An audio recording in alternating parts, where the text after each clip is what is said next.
When I was 10 years old, my best friend in the whole world was Suzette LaRue. And Suzette and I lived adjacent each other. I was on Roosevelt Street, she was on Washington Avenue, and we lived one block over from the downtown area in Pearl River, New York. Anyone know Rockland County here? Okay. So we were allowed to go into the town and do what we called treasure hunting. It was really garbage picking, but it was treasure hunting, because what we would do is we'd go behind all of the stores, and many of the store owners knew people in the community or knew our families at the time, and we would go behind and look at whatever was discarded. Maybe it was cool business forms, or maybe the gift shop put something out, treasures that would be considered a treasure to a 10-year-old's mind, right? So one day, we walked into town, and the snow had just fallen, and my friend Suzette said, my mom wants to pick up a prescription at the Suntag drug that was in town. So she said, we're gonna walk down into town and we'll stop there first, and then we could do a few things, get a candy bar, and I've got to get this prescription home to my mom. So I said, okay, that sounds great. So this was our parking lot. We could walk right over from where our more residential area was, right through the parking lot into town. And then this is what the back of the store would look like, where Suntag drug used to be. So we start to walk down the snowbank behind the drugstore, and I kick something in the snow. So I look down and I'm like, oh, it looks like leather. Maybe it's a wallet with a lot of money in it. Maybe it's a pocketbook. So I reach down and I get around the leather and I pull it up, and it's a .38 caliber revolver. And I didn't know at the time, loaded. So I look at Suzette, she looks at me and she's like, I gotta get the prescription for my mom. I'm like, I have a gun in my hand. Are you kidding me? And now I'm looking around, she goes, maybe it's the mobs. And now I'm like, is the mob here? Are they looking at us? Is the mob gonna be after us now? So I had this really ugly blue coat, which I found something similar on the internet. I'm telling you, it really looked like this. So I take this heavy .38 caliber revolver, I shove it in my pocket, and I follow her into the pharmacy.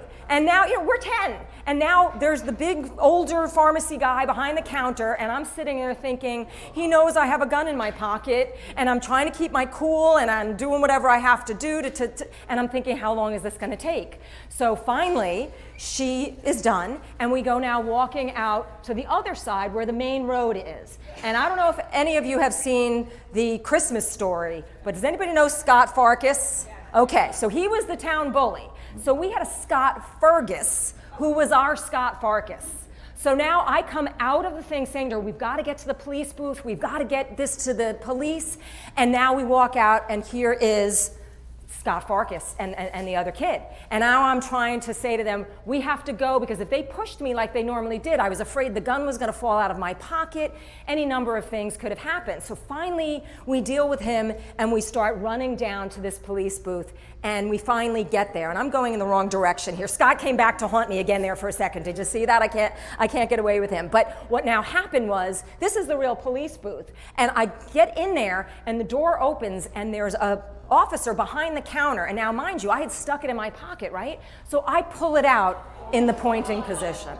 And he goes like this, and I'm like, no, I found it, this is for you, et cetera, right? So finally, he took it from us, and everything was all good in the world, and we actually got in the picture in the paper the next day, and we went back into 5th grade class, and everybody thought that we were these big heroes, right? So at the time, I didn't realize that I was practicing 3 things that I teach now to try to help us get control of a situation, stay calm, and also be able to trust that we're making the right judgment calls, right? So unfortunately, the next day I learned early what first social media used to be before social media, because when we came back into school, this is what the boys had drawn on the picture. So I think we lasted as heroes for about a day and a half before they started defacing us.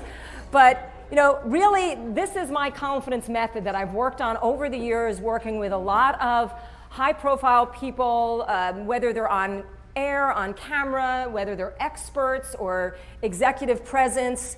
These are the things that add up that I didn't realize that I was practicing. And physiology, psychology, and communication, that's kind of the order it goes in. You really have to get control of what's happening in your body. We've all experienced that heart rate and the pounding and the breathing and all of that. And then what are we saying to ourselves about the situation? And then based on those two things, what's our game plan going to be?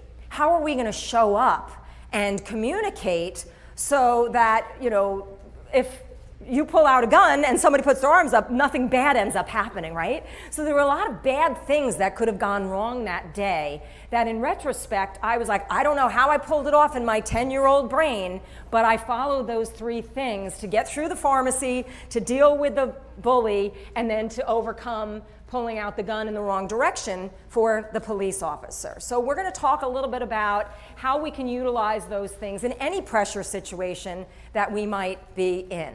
So studies show that something around 90% of people say that they experience stress in reality on a daily basis. I mean, I know I do. I think that most people do. No one is immune from this, right? There's so many unpredictable things, unpredictable people, a lot that's coming at us every day. So what we can control, though, is the one piece of real estate that is ours, and that is our inner world. That is really, truly the only place that no one else can get at, that is 100% ours, unless we let things seep in from the outside, which we should work hard not to allow that to happen, right? So studies show that our cognitive skills and our language skills are operating in a 70% deficit when we're experiencing stress and anxiety. That's a problem. That means that we're not thinking right if we're feeling stress and anxiety, that we are not maybe communicating right. I mean, we've all experienced where we blanked out, we couldn't remember someone's name, we couldn't remember something we were talking about, or things just didn't go well. And then we were thinking, gosh, how did I just have that moment where I didn't know what I was saying or doing? It's probably because you don't realize that the stress and anxiety is having you operate in this 70% deficit. That's a huge percentage. So it really benefits us to find ways and techniques to help us get our calm, control that physiology, control that psychology, then ultimately will help us in our communication skills, our relationship skills, our interpersonal skills. And we're going to talk a little bit about what those techniques are today. So we're going to start with physiology. And the reason that we start with physiology is what I just showed you. If our body is not calm, our mind cannot be. So there is something called belly breathing. Everyone's seen a little kid breathe with their big belly. It looks like it's all out there like a big balloon, right? Well, studies also show that after the age of around 8 or 9, as adults, we stop belly breathing.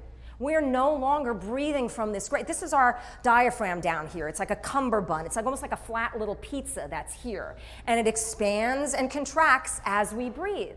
But at some point, you ever see people talk about, catch your breath, and people will breathe from the chest or we breathe from our throat, especially when we're tense and we're tight. We tend to get higher, right? And even people speak higher when they get tense and upset. So by concentrating on breathing from this lower place, it's going to do multiple things. One most important thing, guess what happens? It brings more oxygen to your brain, a lot more.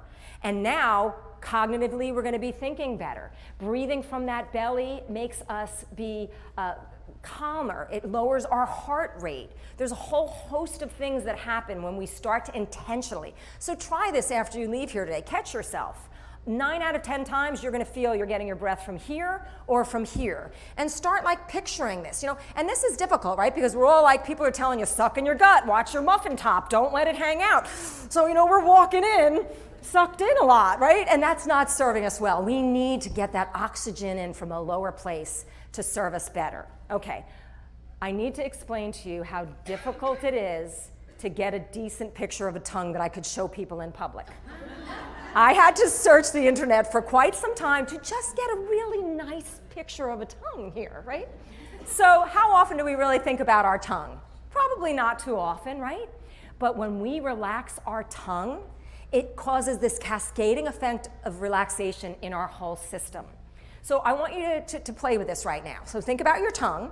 Many times we're holding it tight. We hold a lot of tension in our tongue. We're pressing it up against the roof of our mouth. We're pressing it up against our teeth. And we just don't think about it. No one ever talks about the tongue. At least before I discovered this study, I didn't think about my tongue, right? So right now you have this happy little parking space in the bottom of your jaw. And I want you all with me right now. Just relax your tongue. Kind of let it settle to the bottom of your jaw in that little soft space there. Try to make it not touch your roof, not be protruding forward, not touching your teeth. And if you practice this several times, all of a sudden you'll feel your shoulders will drop. And it creates this cascading effect down throughout your body to where you relax. And the beautiful thing about this is that no one knows you're doing it because it's in your mouth. So you could do this anytime at any place when you need to. First, you're going to catch your breath.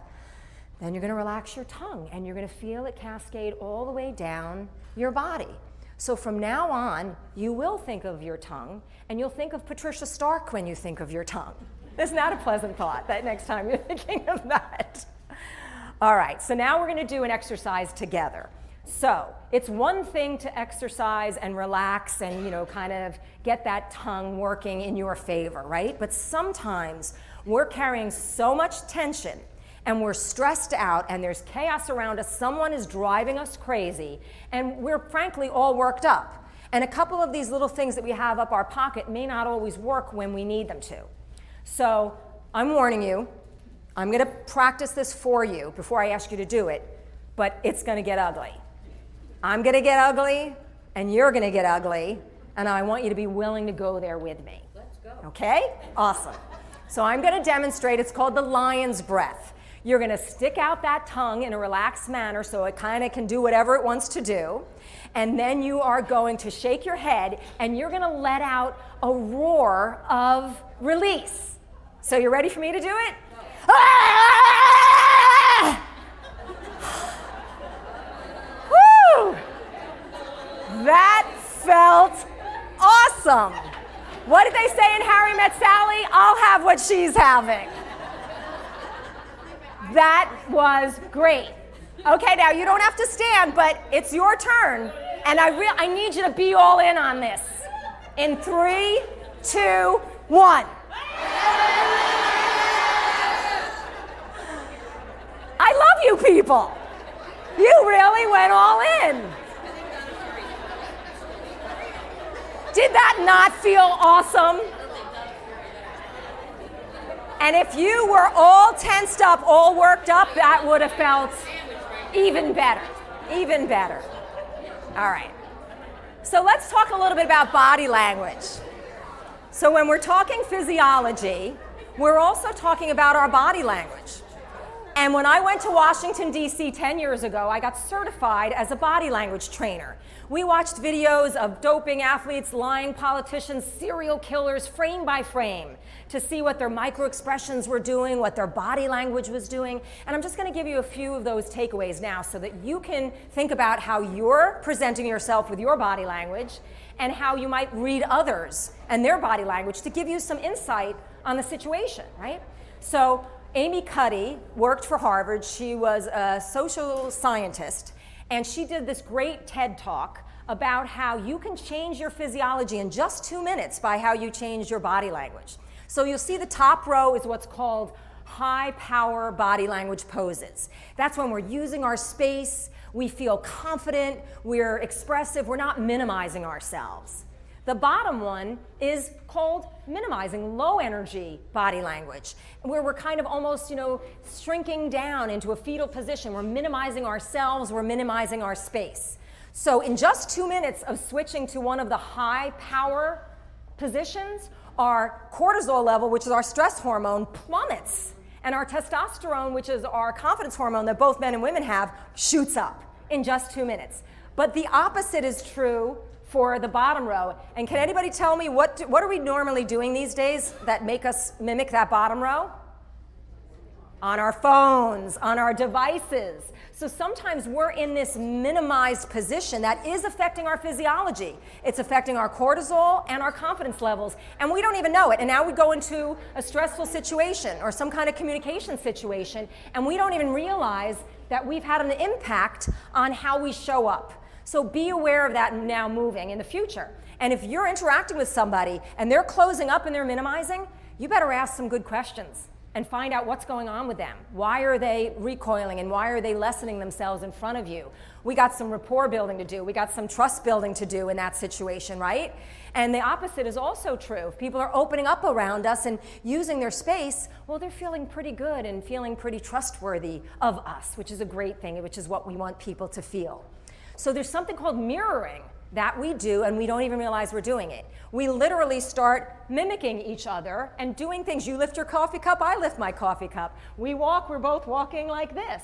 You can see these examples where it can be like the reverse mirror, or it can be, you know, across from each other type of mirror. But if you want to build rapport with people, start mirroring. Don't do it in a creepy way, you know, where you're following every single thing that they do, right? I mean, that's weird, right? But if you start to realize that you want to get in sync body language-wise with people, and you notice that people are doing it with you, well, now you got something good going with whoever you're talking with, right? And there's something called the belly button rule when it comes down to body language. And that means that if I'm in rapport with you, if I put a string or a stick between our belly buttons, they're lining up. Or if our feet should be lining up. Or, you know, our eye contact, everything should really actually be lining up. They joke around, they call this navel intelligence, right? So it is something to keep in mind of, you know what, I need to line up. So if you're talking to somebody and their feet are pointing out the door, you've worn out your welcome, they want out, like get the hint, right? So those are things that we have to pay attention to, both in how we're giving someone our undivided full attention, like I want to make sure everything's lined up because you're my important person right now. Right? But if I think somebody behind you is more important, I'm going to be looking like my feet are heading out that door, right? So body language signals that are really important. We tend to lean towards people and ideas that we like. So if you're wondering if someone's on board with what you're trying to communicate, they're probably leaning in and listening to you. If they're veering away, again, they taught us in the certification that body language is not mind reading. So if you see one of these body language experts on television and they say, that absolutely means this, it's simply not true. It could mean that. If you're sitting there with your arms crossed, it could mean that you're not liking what you are hearing and you're a little annoyed, or you really like what you're hearing and you're staying put. Or maybe you're just cold, right? So we don't want to like read into it, but what body language reading should do is it should help us ask more powerful questions. And isn't that how we understand and learn from each other is let's ask questions if something seems off or doesn't seem quite right. So watch the legs. The body, as I mentioned, goes where the legs and feet go. So feet pointing away, we talked about that.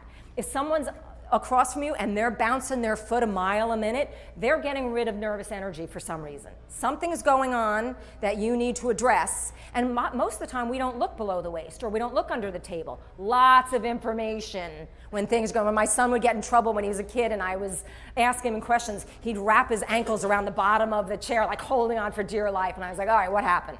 What'd you do? I'm seeing the ankle wrap. Something's going on here. And then of course there's something called thigh cleansing. And we do this without realizing because we're trying to get rid of what? Sweaty palms. So another stress thing where there might be something up. Again, an opportunity to ask more powerful questions. And some signs of stress for you. If you want to know if you're sending notices of stress, or if you want to know if someone is stressed out, look for some of these things: fidgeting, swaying, preening, shifting, eye darting, self-touch, biting the nails or mouth, or implosion. And then there's this great line: when we don't like what we hear, our lips disappear. Have you ever heard something and you go, or someone is afraid they're going to say something and you know they're holding back and they're going, right? So there's a lot of information in the lip purse. So notice that in yourself and in others. So let's move on to some psychology. So 80% of our self-talk is negative. Think about that. That's crazy. These are studies that showed your average human being, 80% of our self-talk and what's going on in our mind is negative. And I think it's because we come from this primitive place of being chased by tigers at some point, or it's a survival mechanism, right? So we're thinking worst case scenario, what could go wrong? What's wrong with this situation? And I find that the most intelligent people that I work with have the highest survival skill instincts and usually are oftentimes the worst negative thinkers because they're really constantly thinking in survival mode rather than in thriving mode, right? And then I talk about this in my book. So we have, everyone's heard of the inner critic, right? But we also have the inner coach. And we are the director, as I mentioned earlier, of that real estate in our mind. And it was once said that the most important thing you'll ever hear is what you say to yourself, right? So coming from the world of broadcasting, I like to use the analogy of you have a microphone in your mind's eye. And you've got, it's almost like, remember the angel devil things you'd see in movies or commercials? So that to me is the inner critic and your inner coach. And we all know who the inner critic is. Will tell you everything that's wrong with you, everything that you're not enough, everything that's good, bad, or indifferent, or why you don't belong in this situation. But the inner coach is that voice that you would use to mentor someone, or to build up a friend, or to help a family member, to encourage someone, right? But we can decide who we're going to hand that mic to in a situation. So if you're about to walk into a situation that you know is going to be confrontational, or someone that's just somebody that you know is a tough, negative person, or something just happened that is a problem and it has to be fixed, you want to say to yourself, all right, well, what mindset am I going to walk into? And am I going to be taking advice from my inner critic, or am I going to be taking advice from my inner coach about how I'm going to show up with positive energy and resolve the situation or deal with somebody that might be a tough nut to crack? Because when we control how we show up in our presence, we set the tone, and people tend to follow the tone that we bring into a situation. So this is a screen, right? Okay, so you've heard of the mind's eye, you've heard of visualization, all of these things we've all heard of. But this is where we create the scenario that's about to happen, or when we're worrying about something. So you are the director of this screen, and it always really amazes me when you think of everything that is not created by nature. Anything man-made that you see around you or anywhere in the world had to first be an idea of visualization in someone's mind's eye before it could be created. So this is enormously powerful, what we put on that mental screen, or what we entertain or we let stay there, right? We all put bad stuff on there too, but we have to choose, how am I going to prepave my day? How am I going to think about this situation? Can I visualize it in a good way? And maybe it still won't all fall into place, but it's going to be a lot better than if I visualize everything going wrong, or something going off the rails, or me not showing up strong, right? So we have to be in control of what we do in that real estate that I was talking about that is ours and ours alone. So let's talk now about some communication. All of our outward communication, all of our interpersonal skills and our relationship skills, as I mentioned earlier, all starts from within. So what's the story we're telling ourselves and about the situation? What's the story I'm telling myself about what you think of me? What's the story I'm telling myself about my past or this situation? It all comes down to within. So we've got to get everything set internally and with our psychology, after our physiology, before we walk into a situation, so that we know it's going to impact our communication skills in the right way, our interpersonal skills, and our relationship skills.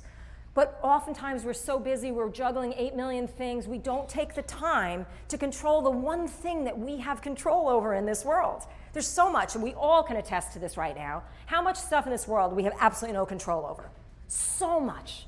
But the one place we have absolute control over is that inner world. And taking just a few moments to do that work with intention about how I want to think, feel, what I want to come from the inside out. Someone once said that, if you squeeze an orange, what's coming out? Not just any juice, orange juice. You're not going to get prune juice, you're not going to get grape juice, you're not going to get tomato juice. So what's in you that's going to come out when you get squeezed?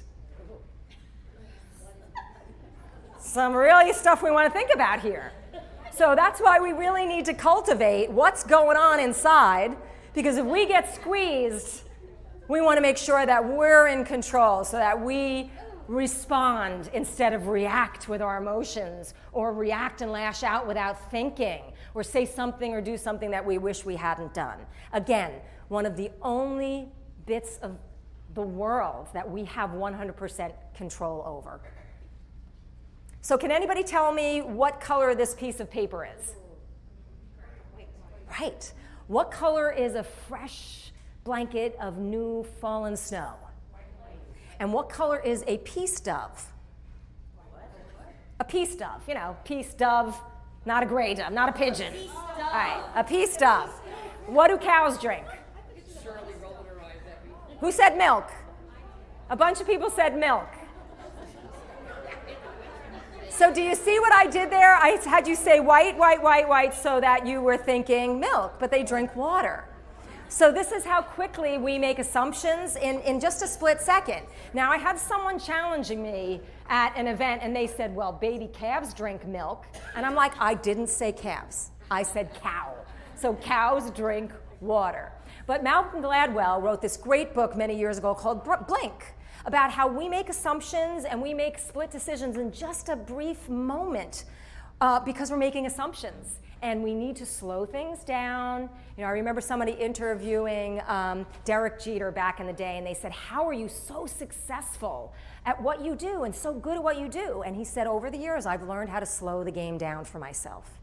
So how do we slow things down, control our physiology, our psychology, and our communications so that we can be the captain of the ship, right? So it's really important for us to think about ways moving forward that we can do this. And when things go wrong, I mentioned it earlier, we always want to try to say, how am I going to respond instead of react?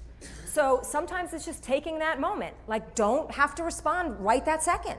Like, collect your thoughts for a minute, get in control of what you can control, and then move forward. And you know, we can't control other people. We can't, as much as we would love to. All we can do is control our reaction and what steps we choose to take after they made whatever choice they just made. Okay? So let's find some balance now with this. So 50% of our waking life is spent elsewhere. Think about that. We're either worrying about yesterday, rehashing that, ruminating over the past, or we're projecting into the future, worrying about the future, thinking, oh, what if this happens? What if this goes wrong, et cetera, et cetera. And that's why mindfulness has become a thing in recent years, because what's the greatest gift we can give anyone? Our full attention, right? But everything is vying for our attention. Our phone, the to-do list, people, all of these things. So we need to know that this is our brain. And Andrew Carnegie wrote this great book decades ago, probably in the 1920s, called How to Stop Worrying and Start Living. And he talked about this concept of living in day-tight compartments. And he, through studies, showed that the people that could be most fully present on an hourly basis, on a moment-to-moment basis, take their times, not be living past, present, and future simultaneously, because that is too much for any human to bear. That those people that could chunk life down, chunk moments down, and try to be more fully present in those moments, lived longer, were happier, had better health, were just less stressed out people. So think to yourself, this is pretty common. I think it wasn't John Lennon that said life is what happens when you're busy doing other things, right? So we're all guilty of this. But once we know it, we can start to try to slow that down and be as present in the moment as we possibly can. And what we focus on expands.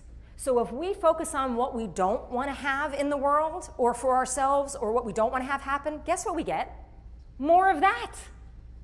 So we need to focus on, what do I want to have happen in this situation? What do I want for my life and for the people that depend on me, or my goals? So when we focus on what we want to have that is good, we get more of that. It's just scientific. There's been so many studies that have shown what we focus on truly expands. Just like, I don't know if you were, when you were a kid, did you ever take the spyglass on a paper plate in the sun, and it actually burns a hole through that plate?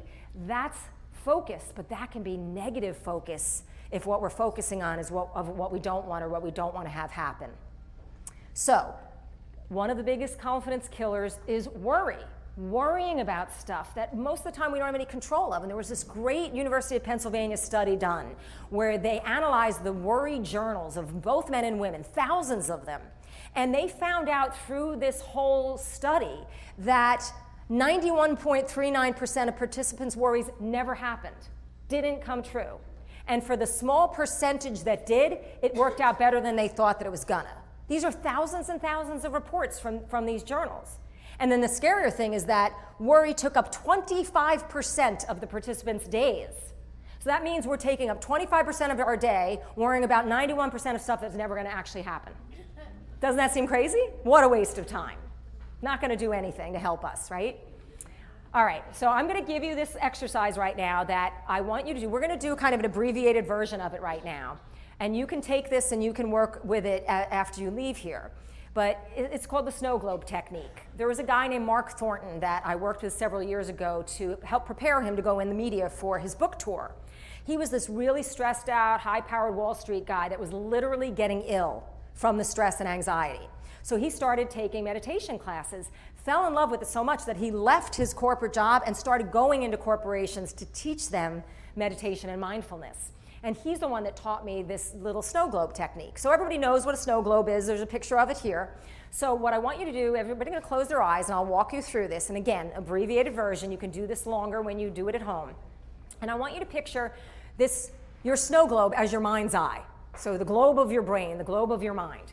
And that snow is swirling around, and that stuff that's swirling around is your to-do list. All the stuff that you're worrying about, all the stuff that is either negative or not serving you well. It could be thoughts, it could be visualization, it could be what somebody said. And I want you to see that all swirling around like crazy. Now, as you breathe and take some nice breaths in, use that belly breathing if you can. With each exhale, I want you to see the snow start to settle, settle, settle. Now we're about halfway full. The top part of that globe in your mind is getting clearer. Settle. Nice breath, and when you blow out your breath, push out anything negative. You can use those visualization techniques to literally excise it from your body. And then as you finish, I want you to see that nice soft blanket of fresh fallen snow that we talked about at the bottom, calm, at the bottom of your snow globe and your mind.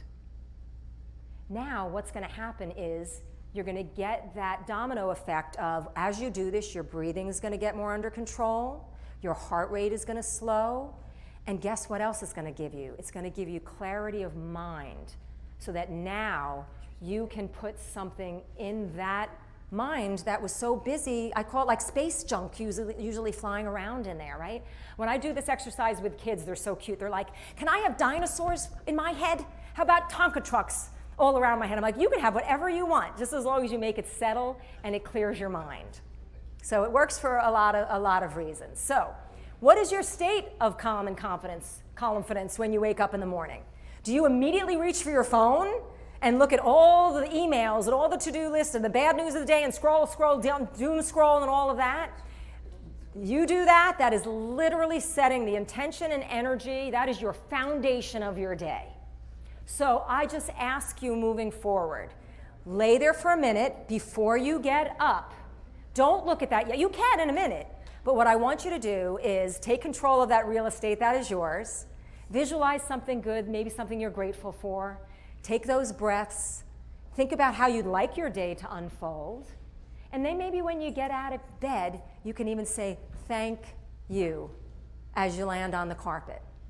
That changes your energy, and the more you practice it, you kind of just suddenly flip the way your day could have gone. Who's ever stubbed their toe in the morning and like the whole day feels like something's going wrong the entire rest of the day? I stubbed my toe, and now I forgot my keys, and now somebody bumped in behind. I mean, it's energy is a real thing. It really has like this magnetic thing, and I'm not going to get like all new age hooey on you right now, but we've seen it happen in reverse, so we can make it happen to benefit us, okay? People love this. I'm going to give you something, little thing to have up your sleeve. This is called lemon balm. This was given to me by a doctor many, many years ago. He was prescribing it to people that were getting bad anxiety when they were going through different treatments for different illnesses. And he had learned that it works on the same receptors of your brain as both Xanax and Valium, but it's non-addictive, it's all natural, it's better and stronger than chamomile. And you just take the dropper and you drop it under your tongue. I give this to people who have severe public speaking anxiety, and I constantly get people reaching out to me saying that stuff, lemon balm, is the bomb. Because it really helps just take that edge off. I even used to give it to my son when he was little, if he was getting test anxiety. You just squirt it under your tongue, like echinacea. Anybody ever take that? I take 2 full pieces of the syringe, and I squirt it under my tongue. And you know what else this helps me with at night? When you can't shut your mind off, I do it right before I go to bed, and I lay there, and I go out. I never have trouble sleeping. And if you wake up in the middle of the night and you take it, you don't feel like dumb or like kind of foggy in the morning or anything. So this is just a wonderful product. Don't get the kind that has 0 alcohol. It's not going to give you a buzz, but the kind that has completely alcohol-free tastes like molasses. It's just awful. If you can handle that, go for it. But it has just a tiny bit, like cough medicine used to, but just a little bit, but it tastes better that way. All right? So energy is everything, as I mentioned. So our energy introduces us before anything else does. When we walk into a room, it doesn't matter what they know about our background, our resume, if they've met us before or not, your energy says hello before you do. So that's why it's so important for you to decide, how am I showing up? Because people decide if they're going to trust us, like us, feel safe with us, all based on our energy before we even say a word. And that's why the body language, the facial expression, all of those things happen without us even knowing from what's going on within. Again, when you're interacting with people, hugely important. And there is something called emotional contagion, where they have found scientifically that emotions are contagious just like a virus. Have you ever been in an office where there's one bad egg and they can bring down the whole room and you're just like, man, wow. It's just like a cancer, right? Oh, just, boom. It's a real thing. People catch it like a virus. But have you ever also noticed people walking in that could just change the energy of the room? They walk in, it's like sunshine, and you're like, oh, so-and-so is here. I'm so happy. We can get the party started, or we can relax now. It's all the energy that people are bringing into different situations. And feeling. Everything is feeling, which is based on energy and how you decide to show up. So we have what I like to call an energy dial. There's 3 levels, 1, 2, and 3, tired, guarded, distracted, neutral, professional, where we might have that resting bee face, not always a good thing, and then warm, grounded, or inviting. Did anybody watch Tony Stark, Iron Man? You know how he says that dial there? So I'm going to steal that. I'm going to call it like the Stark dial, because that's my last name too. I have the suit at home in my closet. So what I want you to do right now is I want you to all think about, what is your face, your energy, your body? What does it feel like when you're in level 1? Tired, guarded, distracted. And then what is it like where you're just neutral, going through the motions, so everything's okay. But level 3, warm, grounded, or inviting. So what would your posture, your breath, all of these things? Now I want you to turn to the person next to you at level 3, warm, grounded, genuine, inviting, and say, good to see you.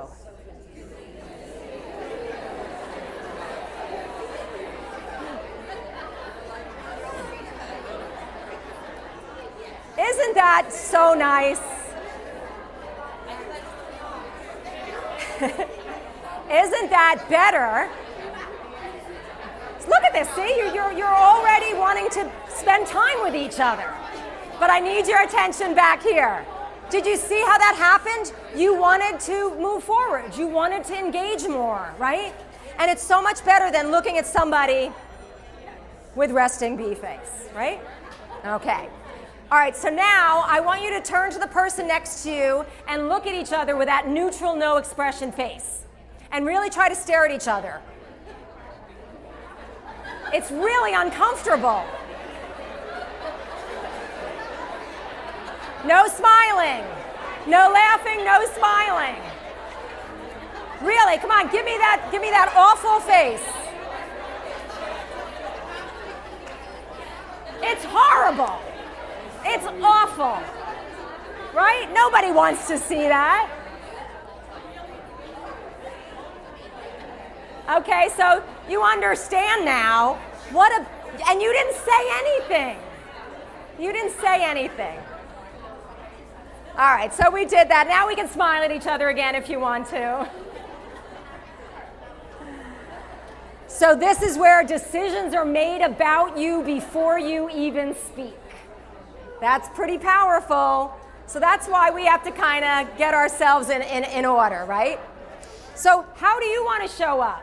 How do you want people to feel around you, right? Does anybody know Ernie Anastas, who used to be on air here? And he just died recently, and Ernie was a really good friend of mine, and I worked with him over the years doing different projects and stuff, and I learned such a wonderful thing from this man. He told me that when he would walk into a room, and he was famous and really had won all these Emmy Awards, he was a big deal. But when he walked into a room, he never walked in like, here I am, I'm the star, I'm the TV broadcast star. He walked in saying, oh, there you are, oh, there you are, there you are. Oh, like he was so other-focused.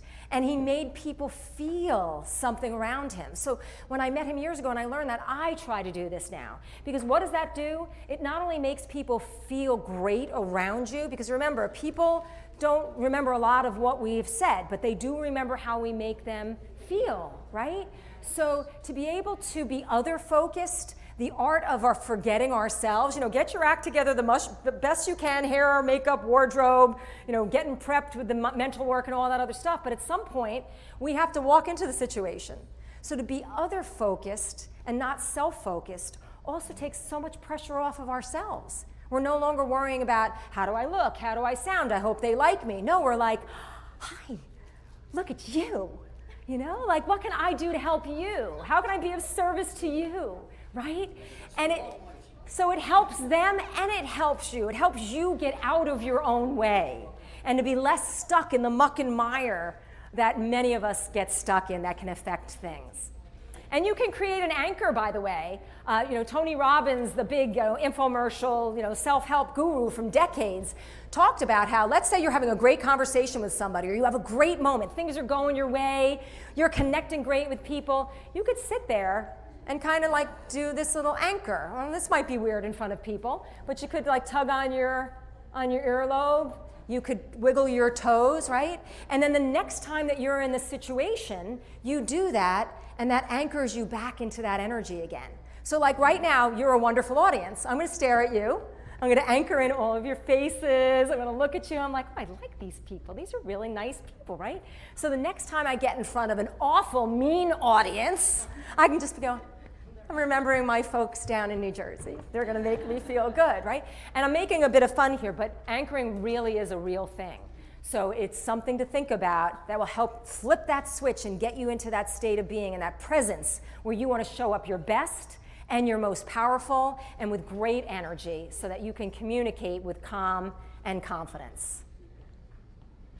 So, and that's the energy intention shift. We're talking about being other-focused. I got ahead of myself because this is such an important point, and I went there already.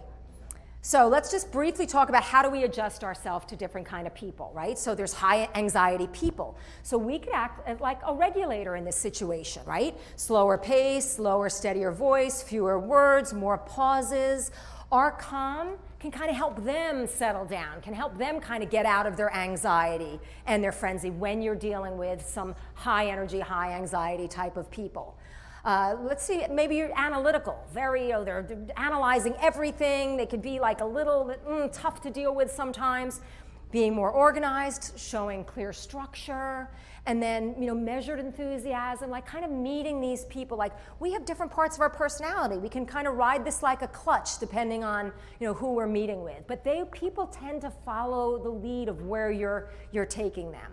And then, of course, high energy people, match with that energy, because certainly if someone's high energy, we don't want to come in like, how are you today? I'm in the monotone zone. We're not going to resonate with them, right? So it's kind of tapping into different parts of our identity to bring what we know is going to build that rapport with different personalities, or maybe just help them kind of find their footing even more, right?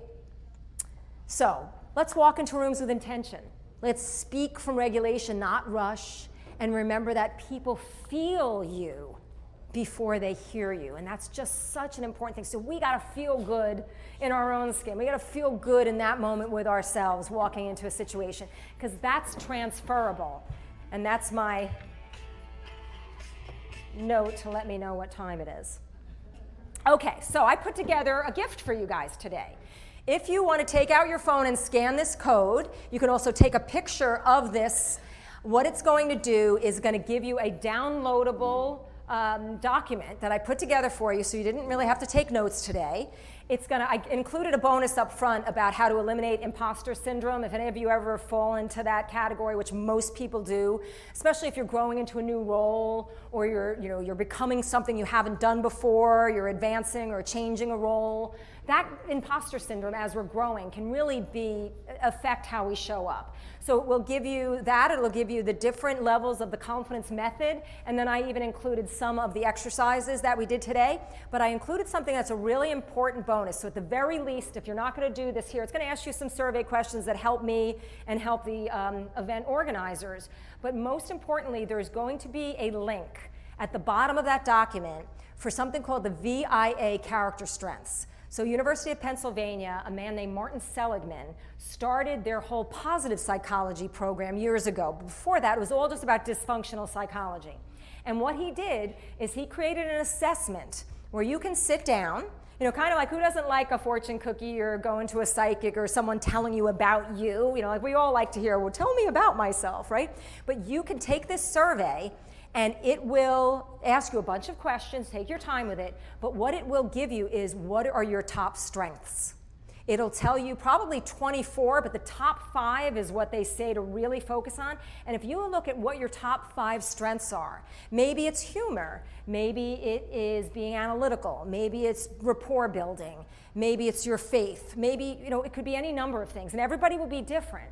But what's gold about this assessment is that you walk into your day now knowing what your 5 strengths are and thinking about how they can help you show up at your best and help you show up at your strongest. Now you've got some real scientific information that will help you decide how you're going to show up and help you, again, be as successful as you possibly can be with other human beings. I think it was Covey, right? Stephen Covey that did the 7 Habits of Highly Effective People, and he talked about 85% of our success comes from our ability to communicate. So if knowing what your 5 top strengths are can help you communicate better than ever, what's your success going to look like, right? So that's something that I really want you to try to do. And again, if you can't do it here today, at least do the screenshot so that you enter in the word strength and it'll tell you what to do. All right, does everybody have a balloon at their table? You were either handed one on the way in or you have one at your table, right? Okay, so we're going to practice some of that visualization and guided imagery that I told you about earlier. So everybody's going to hold it up to their mouth, and please, everybody participate. And what I want you to do, and some of you will have, more, you can use that diaphragm, get from that breath from really low. I'm not going to make you blow up the whole balloon, so if you're not, have a lot of breath, that's okay. But what I want you to do, listen, I want you to, with each breath, someone's making those little squeaky noises that drive my dogs insane.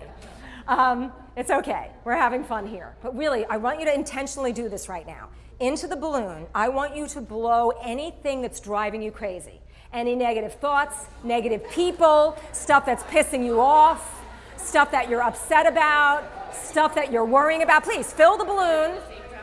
I want you to pick images, self-talk, anything that you want to get out of your mind, body, and spirit, and blow it into that balloon right now. Come on, everybody, please do this with me. Just blow it in, and don't let any air out. Try to hold it so that no air comes out. All right, we're almost there, we're almost there. There's a few party poopers, I'm going to let it go. Okay, are you ready? Everybody hold up their full balloon. And now let that crap go. Woo!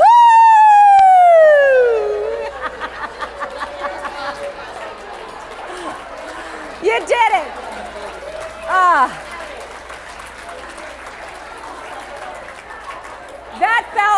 That felt almost as good as I'll have what she's having. Well, you have been a pleasure, a wonderful audience. But really, you gave me the greatest gift of your full attention. You were a wonderful audience, and I thank you so much, and I hope you have some tools. Thank you.